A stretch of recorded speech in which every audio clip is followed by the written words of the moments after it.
Dan ke depan ini ya mungkin semakin parah. Karena bulan puasa kemarin ini ada pernyataan dari Menko Polhukam Bapak Mahfud MD. Dalam KUHP yang akan diberlakukan 2026, LGBT itu legal, bukan pelanggaran. Lesbi, gay, jadi misalnya laki-laki ngumpul dalam satu ruangan lalu dia berhubungan sama laki-laki itu legal. Ini mengapa terjadi seperti ini? Berarti ada produk hukum di Senayan, di DPR yang tidak beres. Mengapa tidak beres? Mungkin dikasih fulus wakil-wakil kita itu. Dari mana? Dari Bank Dunia mungkin. Tahu dari mana? Karena LGBT ini memang programnya Yahudi untuk seluruh dunia.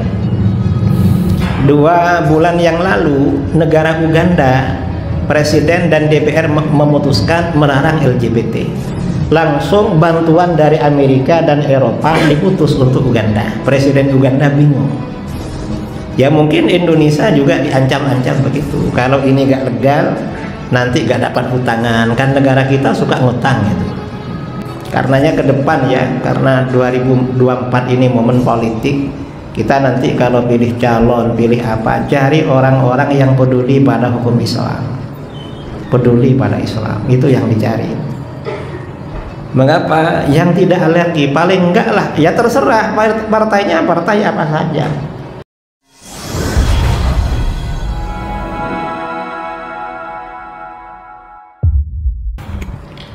Assalamualaikum warahmatullahi wabarakatuh. Waalaikumsalam warahmatullahi wabarakatuh. Bismillahirrahmanirrahim. Alhamdulillahi rabbil alamin. Wassalatu wassalamu ala asyrafil anbiya wal mursalin Sayyidina Muhammadin wa ala alihi wa sahbihi ajma'in, amma ba'du. Para asatidz, para alim, wabil khusus Buya Dr. Zulhendri Rais, para jamaah yang berbahagia yang saya muliakan. Hadis Sayyidina Jabir tadi oleh para ulama dimasukkan di dalam kitab-kitab khasais, salah satu mukjizat Rasulullah SAW, dan itu salah satu bukti kenabian beliau. Karena mukjizat ini tanda bahwa seseorang itu adalah benar-benar nabi. Hanya saja mukjizat seperti itu sudah berlalu, tetapi kabarnya sampai pada kita dan kita percaya pada itu. Nah, dan mukjizat Rasulullah SAW itu tidak berhenti, tidak terputus, sampai sekarang masih berlaku. Cuman yang berlaku bukan mukjizat berupa peristiwa-peristiwa seperti itu. Yang berlaku itu apa? Yang berlaku pada masa sekarang itu adalah mukjizat tasyri', bahwa hukum-hukum syariat Rasulullah SAW yang ada di dalam Al-Quran itu memang benar-benar mukjizat. Jadi pada masa sekarang ini, karena sekarang ini dunia menghadapi kemajuan ya teknologi, ini teknologi barat ini banyak menangkap bahwa apa-apa yang ada di dalam agama itu adalah mukjizat, sehingga hal ini menuntun banyak, tidak sedikit orang-orang barat itu akhirnya masuk Islam. Karena ternyata ajaran-ajaran agama, hukum-hukum agama, aturan-aturan agama itu membawa mukjizat. Dan ini perlu diterangkan ya, karena sekarang ini di dunia, di seluruh dunia termasuk di dunia Islam, ini muncul yang namanya Islamfobia, ajakan untuk benci pada Islam, terutama benci pada hukum-hukum Islam, gak suka pada hukum-hukum Islam. Dan yang menyuarakan juga orang-orang Islam. Ini misalnya ya, tahun-tahun kemarin ketika menjelang bulan haji, itu ada orang Islam yang bilang umat Islam gak perlu haji lah, pemborosan katanya. Dan dia orang Islam, mungkin orang Padang kalau gak salah orangnya, bukan orang Jawa yang bikin gaduh di negeri kita. Entah siapa itu. Saya tanya, saya pikir orang Jakarta, gak taunya orang Padang. nggak nyangka ya. Dan ini nggak tahu apa sebenarnya dibalik mukjizat hukum-hukum Islam. Hukum-hukum Islam ini kalau diterapkan mendatangkan kemaslahatan. Terbukti hukum Islam ini berlaku pada masa-masa umat Islam ini sejahtera, tentram, damai, dan berwibawa di dunia. Itu hukum-hukum Islam. Sekarang ini di dunia hampir tidak ada yang menerapkan hukum Islam secara sempurna. Hatta Saudi Arabia sudah kacau sekarang sejak dipegang oleh putra mahkota. Dulu kita ke umroh ya atau haji, itu di sekitar Masjidil Haram yang jaga kedai-kedai gak ada perempuan, laki-laki semua. Sekarang ini sekitar Masjidil Haram sudah banyak perempuan-perempuan yang jaga kedai ya, di bawah hotel-hotel tuh kan kedai. Dan mereka gak pakai cadar. Kalau dulu kan perempuan Arab itu pakai cadar semua, sampai kita penasaran kayak apa mukanya kok ditutup. Sekarang dah gak pakai cadar, mereka pakai kerudung, dan kerudungnya mirip kerudung Mbak Tutut. Ingat kerudung Mbak Tutut dulu masa Pak Harto, pakai kerudung tapi rambutnya kelihatan. Itu yang jaga kedai sekarang, sudah gak menjalankan syariat Islam.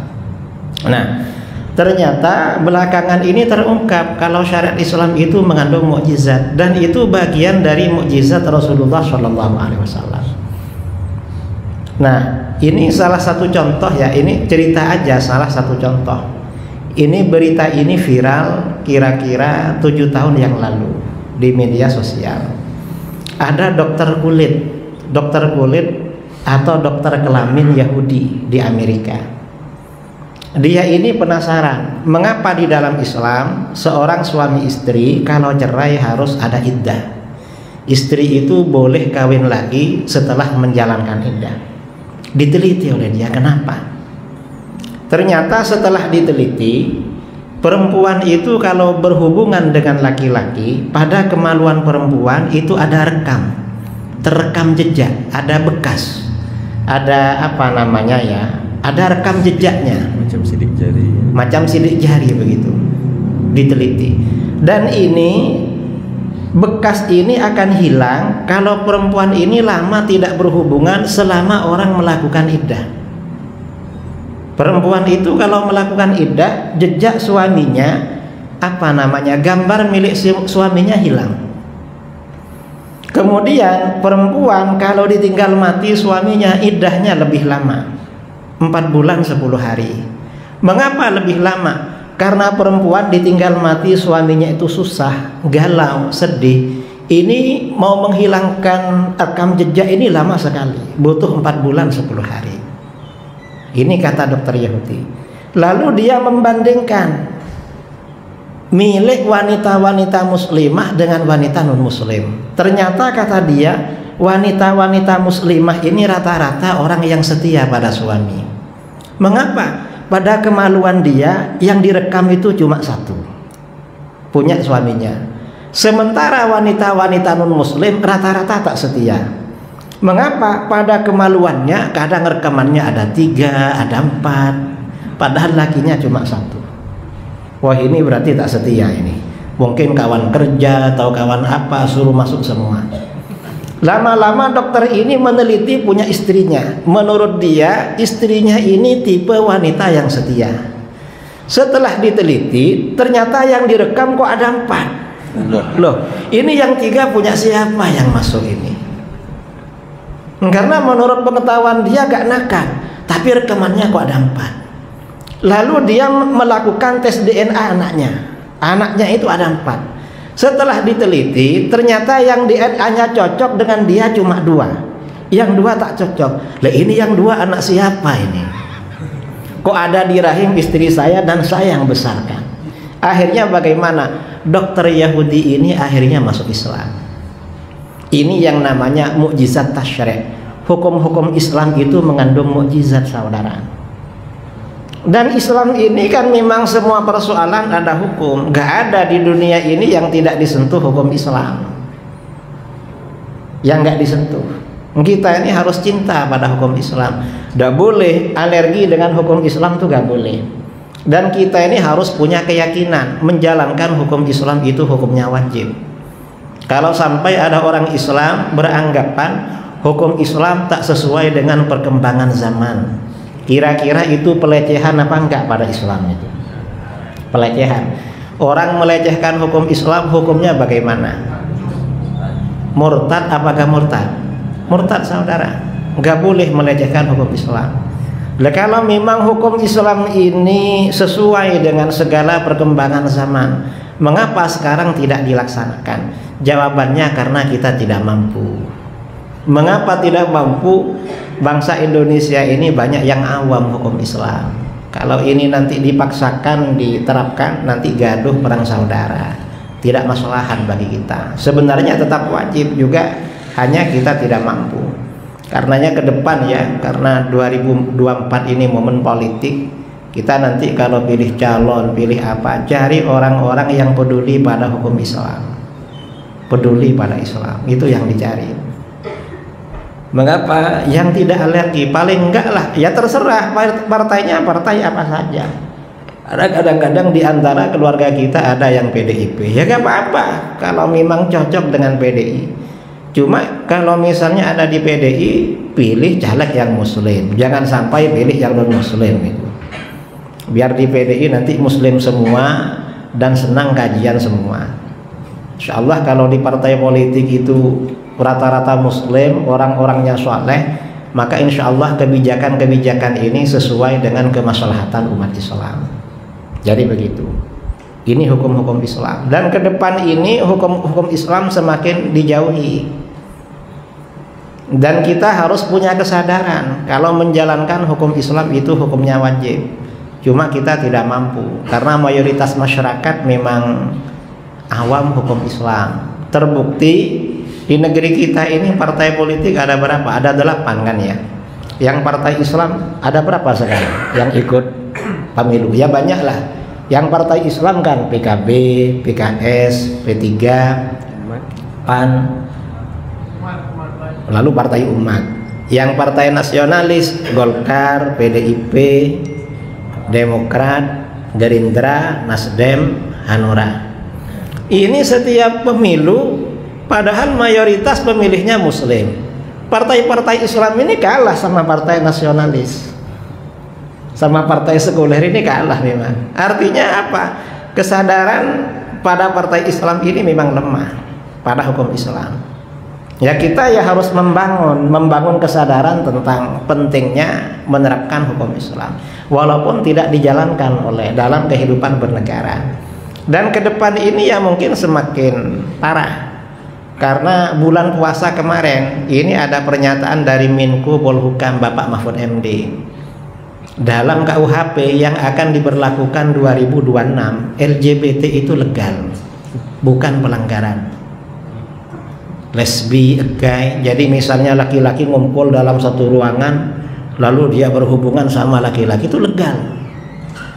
Ini mengapa terjadi seperti ini? Berarti ada produk hukum di Senayan, di DPR yang tidak beres. Mengapa tidak beres? Mungkin dikasih fulus wakil-wakil kita itu. Dari mana? Dari Bank Dunia mungkin. Tahu dari mana? Karena LGBT ini memang programnya Yahudi untuk seluruh dunia.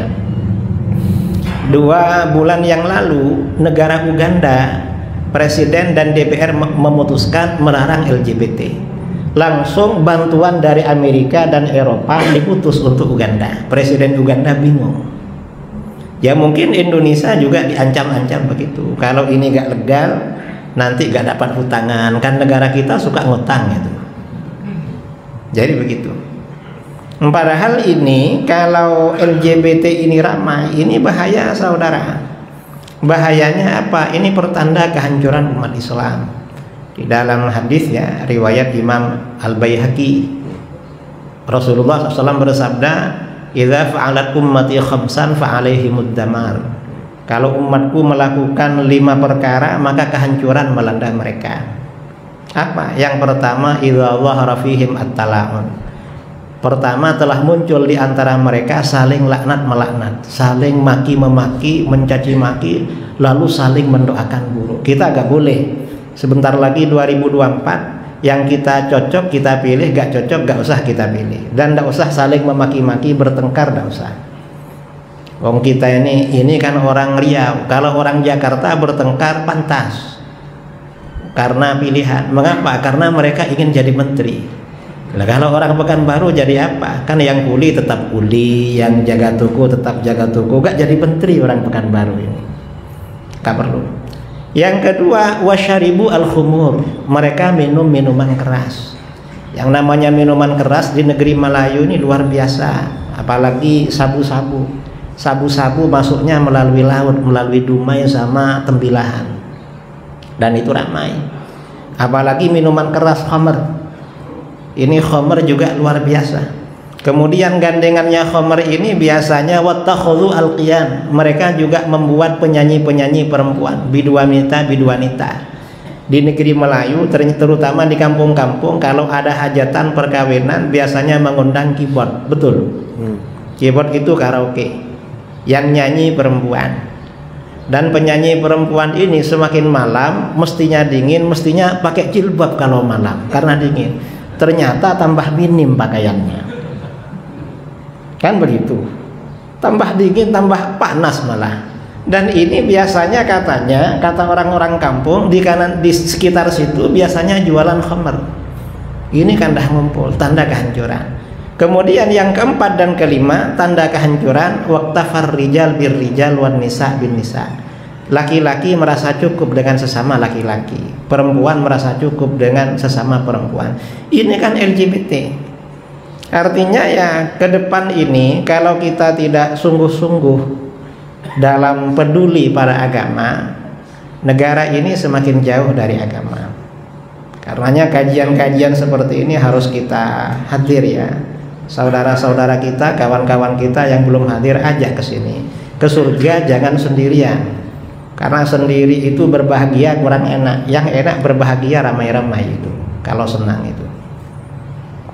Karena saya sering hadir ke sini ya jumlahnya gini-gini aja, gak nambah-nambah dari dulu. Dan orangnya ya itu juga yang ya gak apa-apa lah.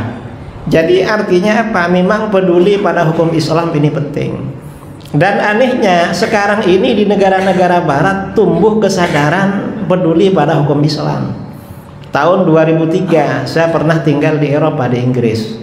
Di Inggris itu di masjid-masjid, terutama di pusat masjid yang dikelola orang Mesir di London. Itu hampir tiap hari 3, 4, 5 orang masuk Islam. Dan di sana itu kalau masuk Islam langsung belajar Al-Quran, belajar bahasa Arab. Kan pernah lihat di YouTube ya, ada artis Hollywood. Siapa itu? Yang pandai fasih baca Quran itu. Padahal dia baru masuk Islam dah fasih. Mungkin yang Islam dari kecil mungkin gak sefasih dia di Pekanbaru itu. Saya heran juga ini. Coba ini orang Indonesia ingin kenal itu. Ini cuma orang Amerika gak bisa kenal itu. Ingin tahu, penasaran. Wah ini kok fasih betul, ini artis baru masuk Islam. Kalau orang Barat tuh serius kalau masuk Islam. Dan mereka banyak yang pakai cadar itu. Orang-orang Perancis, orang mana. Makanya di Eropa ini Islamfobia meningkat. Di Swedia berkali-kali bakar Quran.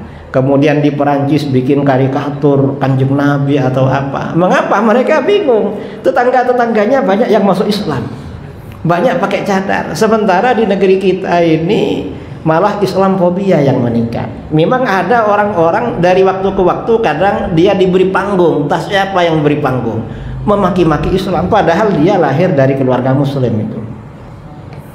Nah kita ini harus peka terhadap masalah seperti ini.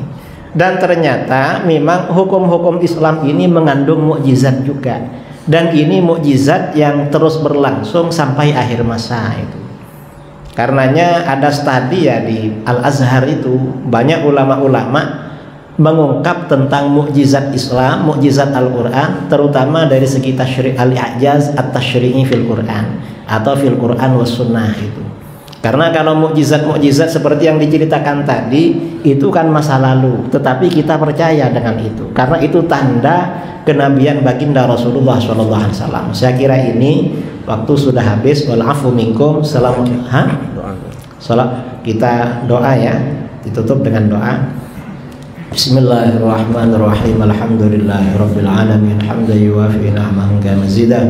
Allahumma shalli ala sayyidina Muhammadin salatan tunjina biha min jami'il ahwali wal afat wa taqdi lana biha jami'al hajat wa tutahhiruna biha min jami'is sayyi'at wa tarfa'una biha indaka a'lad darajat wa tuballighuna biha aqsal ghayat min jami'il khairati fil hayati wa ba'dal mamat wa ala alihi wa sahbihi wa barik wa sallim. Allahumma atina fid dunya hasanatan wa fil akhirati hasanatan wa qina adzaban nar. Rabbana hab lana min azwajina wa dhurriyyatina qurrata a'yunin waj'alna lil muttaqina imama. Allahumma inna nas'aluka al-huda wat tuqa wal 'afafa wal ghina. Allahumma anfa'na bima 'allamtana wa 'allimna ma yanfa'una warzuqna 'ilman yanfa'una wa zidna 'ilma. Allahumma qassim lana min khashyatika ma yahulu bainana wa baina ma'siyatik wa min ta'atika ma tuballighuna bihi jannatak wa min al-yaqini ma tuhawwinu bihi 'alaina masa'ibad dunya. Allahumma matti'na bi asma'ina wa basarina wa quwwatina ma ahyaytana waj'alhu al-waritha minna waj'al tha'rana 'ala man zalamana wansurna 'ala man 'adana wa la taj'al musibatana fi dinina wa la taj'al ad-dunya akbara hammina wa la mablagha 'ilmina wa la tusallit 'alaina man la yarhamuna. Allahumma ighfir lana dhunubana wa liwalidina wa liman lahu haqqun 'alaina wa li sa'iril mu'minin wal mu'minat wal muslimin wal muslimat al-ahya' minhum wal amwat. Wa sallallahu ala khairi khalqihi sayyidina Muhammadin nabiyil ummi wa ala alihi wa sahbihi wa baraka wa sallam tasliman katsira. Subhana rabbika rabbil izzati amma yasifun wa salamun alal mursalin walhamdulillahi rabbil alamin. Taqabbalallahu minkum. Assalamu alaikum warahmatullahi wabarakatuh. Waalaikumsalam warahmatullahi wabarakatuh. Jazakallah khair. Terima kasih kita ucapkan kepada Kiai. Mudah-mudahan yang beliau sampaikan menjadi ibrah bagi kita semua dan menjadi istifadah untuk kita semua. Amin ya rabbal alamin. Terima kasih banyak yang kita haturkan kepada Kiai dan mudah-mudahan selalu dalam keberkahan dari Allah Subhanahu wa taala dan Allah sehatkan beliau. Amin ya rabbal alamin. Itu saja, kita tutup majlis ini dengan doa kafaratul majlis. Subhanakallahumma wa bihamdika asyhadu an la ilaha illa anta astaghfiruka wa atubu ilaihi. Wa sallallahu ala sayyidina Muhammadin wa ala alihi wa sahbihi ajma'in. Assalamualaikum warahmatullahi wabarakatuh.